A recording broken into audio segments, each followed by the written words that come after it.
Hi friends, it's almost time to start putting the plants out.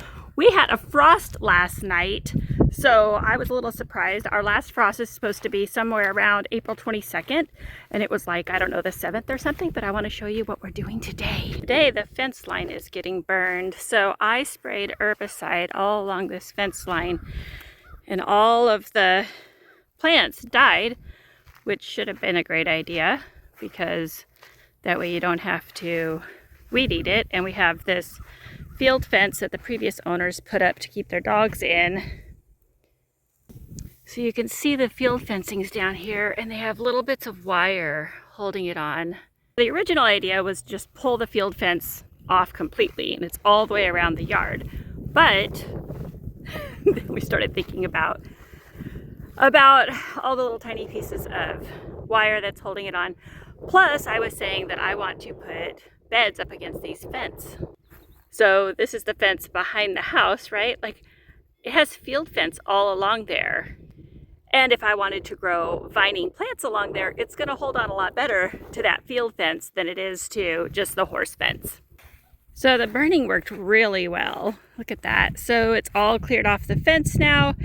Eric's going to come by and just cut the bottom part of this field fence off. Oh, that guy got burned. Look at that. That's one of those mole repellent things that doesn't work. So that's one step closer to getting that garden put out there.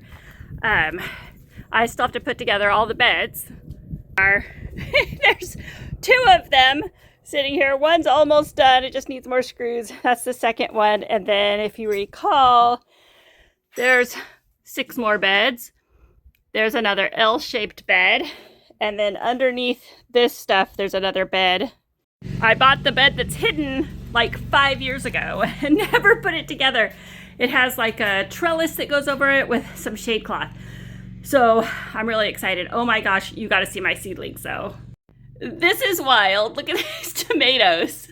I dumped so many tomatoes. This is like an entire pack of tomatoes in here for these Amish paste. I just dumped them in there and covered them. Look at how dense those are, how thick they are. Now the Brad's Atomic Grape, obviously I did even thicker, and they are gonna need to be potted up sooner. I am so pleased with that germination. My catnip has finally germinated. I say finally, it hasn't been that long. I've got 2 leeks.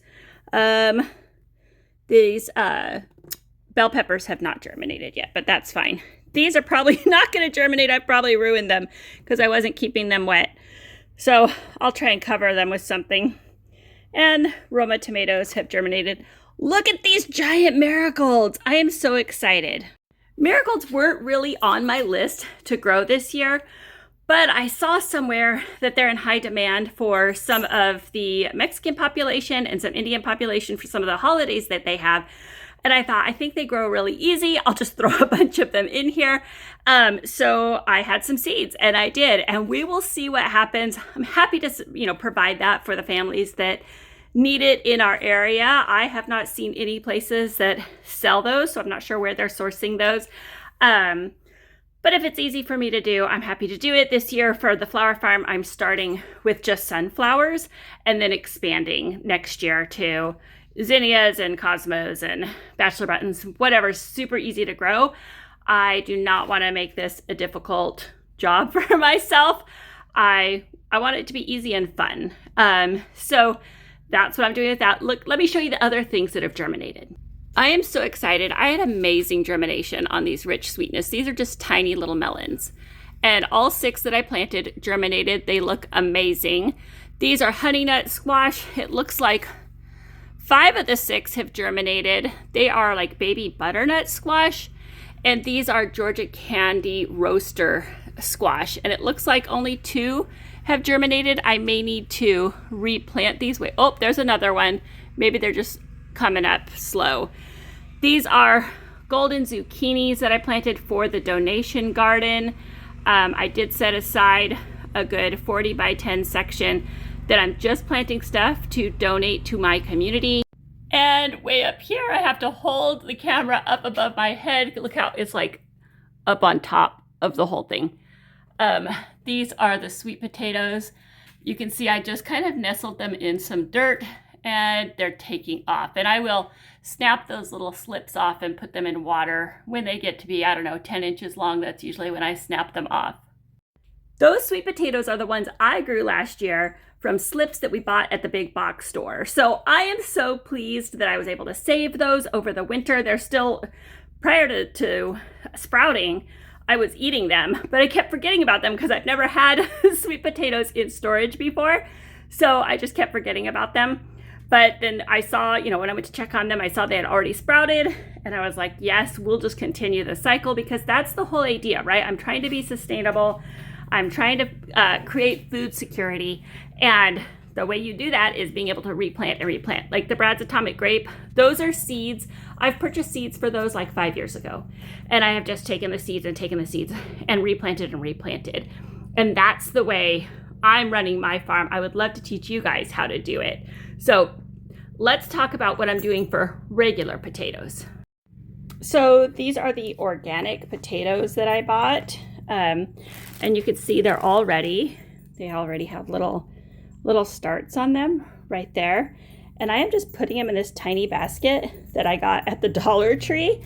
Let me find another one because I'm so pleased. These are organic. You want to get organic ones because they won't have the sprout inhibitors on them. Yeah, sure, I could cut them, but I think I paid $3 for the entire bag. So I'm just going to plant them all really close. And I'm employing a method that I saw somebody called Horticulture do on TikTok. So he starts all his potatoes in baskets like this. So there they are. And then we're just going to put more potting soil over the top like this.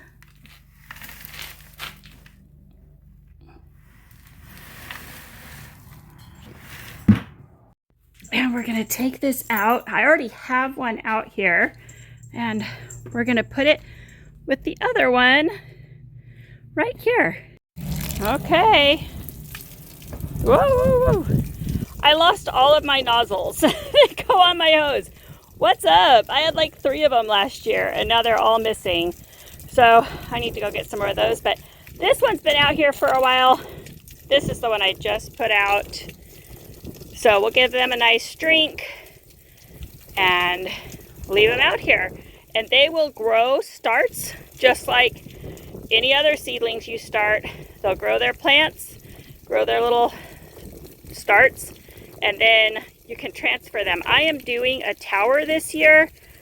As I saw, like I told you on TikTok, a guy named Horticulture did this, and I really liked it.